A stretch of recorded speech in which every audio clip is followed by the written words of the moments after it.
Ateşle insanın ilişkisi çok ilginç. İlk insanlar yırtıcı hayvanlardan korunmak amacıyla ilk önce ateşi tutuşturarak, yakarak değil tutuşturarak öğreniyorlar.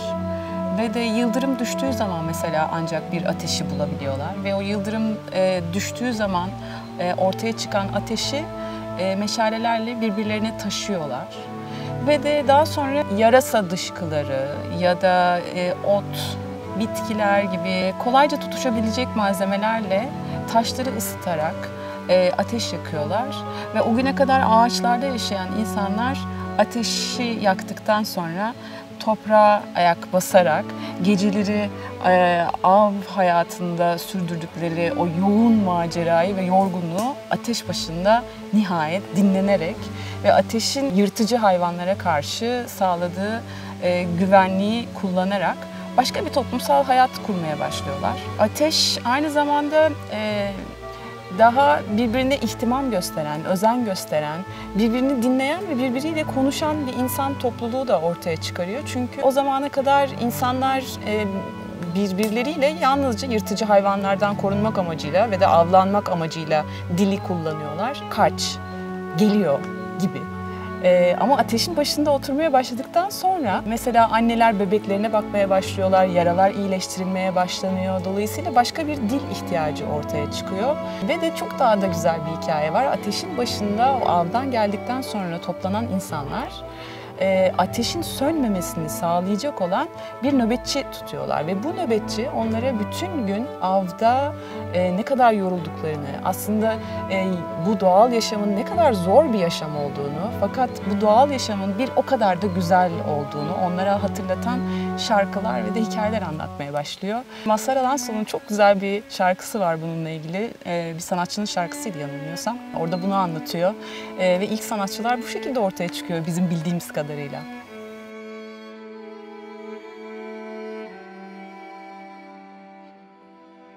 Bütün kabile kızar bana, derler bu adam konuşmaz mı?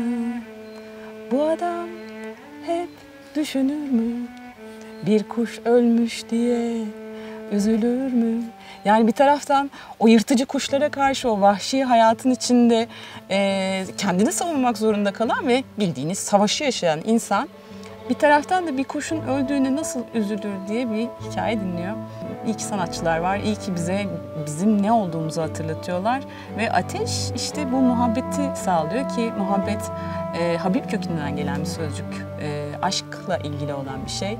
Ateşe dem veren birinden bahsediyoruz burada. Ateşin sönmemesini sağlayan, zarar gelmeden hayatını sürdürebilmesini, hep birlikte güven içinde yaşayabilmesini sağlayan bir ortam sağlıyor ateş insan yaşamına, bunu kazandırıyor.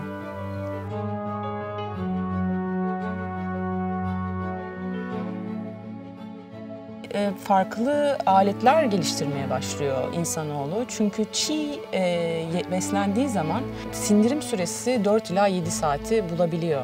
Fakat ateşle beraber yemeğini pişirdikten sonra sindirim seviyesi giderek gelişiyor ve de aletler geliştirmeye başlıyor. Kesici, öğütücü, parçalayıcı, doğrayıcı aletler geliştirmeye başlıyor ve bu aletlerle beraber tabii mutfak ve de yemek pişirme teknikleri ortaya çıkıyor. Kızartma gibi, haşlama gibi ve ocak kavramı tabii karşımıza çıkıyor. Şimdi her farklı kültürde yemek pişirme tekniği ve dolayısıyla toplumsallaşma tekniği yolları bambaşka.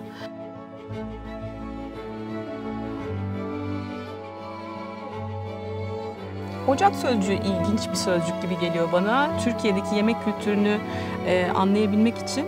Çünkü ocak sözcüğü yemeğin sadece piştiği yer değil, ham olanın piştiği ve de olgunlaştığı yer ve de şifa veren bir yer. Bununla ilgili pek çok deyiş de var Türkçe'de. Baba ocağı var, asker ocağı var, maden ocağı var, ocak takım yıldızı var, ocak ayı var, ocağına incir dikmek var mesela. Bunlar ilk aklıma gelenler. Bu şifa veren niteliği ocağın insanların ocak içinde toplanmasını, bir araya gelmesini sağlıyor. Bu nedenle de kutsal sayılıyor. Ve de ocağın tabii sönmemesini sağlayacak kişi, ateşin demini tutan kişi bu kültür içinde çok önemli bir değere sahip. Çünkü ateşin harını kontrol eden ve de zamanına, yerine, üslubuna göre o ateşin demini veren kişi çoğu kültürde olduğu gibi Türkiye'de de kutsal sayılıyor. Ateşin dolayısıyla ne zaman nasıl yanması gerektiği ve kimi nasıl yakması ya da neyi nasıl yakması gerektiği bu kültür içinde var.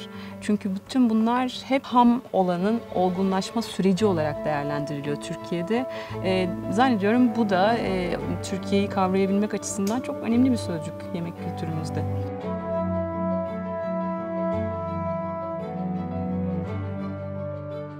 Çiğ olanın pişirildiği bir makam ocak ve de çiğ olanın pişirildiği bir makam olduğu için de kutsal bir makam ve de ailenin soyun üretildiği bir makam, yüce bir makam. Ailenin soyun devamını sağlayacak olan kadın bu makam için kutsal.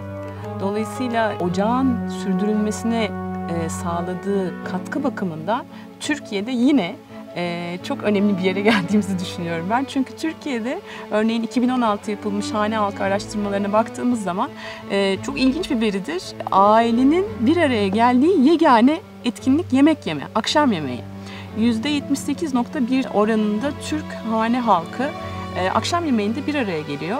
Ve de özellikle hafta sonu pazar kahvaltısında bir araya geliyoruz biz. Bizim pazar kahvaltılarına verdiğimiz önem ve akşam yemeklerinde bir araya gelmemiz sanki ateşin etrafında toplanıp günün, o gündelik şehir hayatının vahşi ortamında başımıza gelenleri paylaştığımız ya da sessizce yemeğimizi yiyerek güvende hissettiğimiz bir yer, ev, ocak bizim için.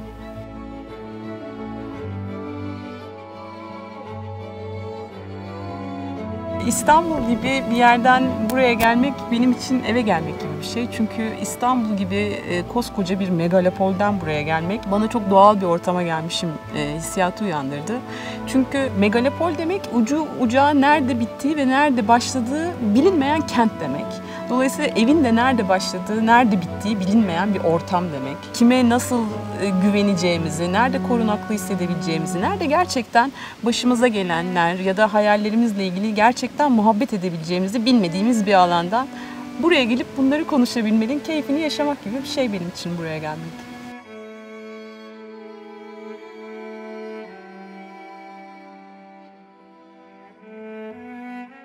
Ev yemeklerini yapan biriyim, onu bırakmayan, yani bütün zaman karmaşasına rağmen, yoğunluğa rağmen ondan feragat etmemeyi ve evde yemek yemeyi, dostlarla beraber aynı sofrada yemeği paylaşmayı çok seven birisiyim. Dolayısıyla yemek yapmayı çok seviyorum. Hatta arkadaşları, dostları, aileyi yemek yapmaya da davet ederim. Birlikte yemek yaparız ve de bir şeyleri yemek yaparken ya da bir şeyleri tadarken paylaşırız. Oturup dertlenmek ya da ne oldu diye çözüm aramaktansa bir şeyleri yaparken birlikte üretmek daha sanki hem keyifli daha kolay da oluyor bence.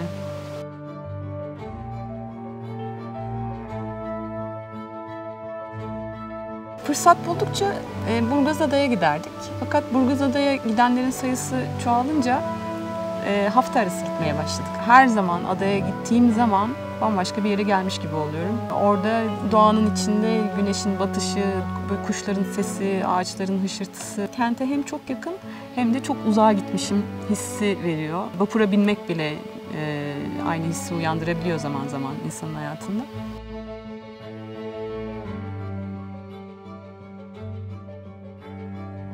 Benim bir hayalim var. Öğrencilerimle beraber hep bir ateş etrafında dersimi yapmak isterim. Henüz bunu yapamadım ama bu sene Erikli Yaylası'da çıkıp yapma planımız var. Ama o ateş etrafında konuşulan şeyler ve de paylaşılan şeyler artık bildiğimiz anlamdaki ders değil, öğrendiklerimizi birbiriyle paylaşma ortamı oluyor. Bu benim yapmak istediğim şeylerden bir tanesi mesela.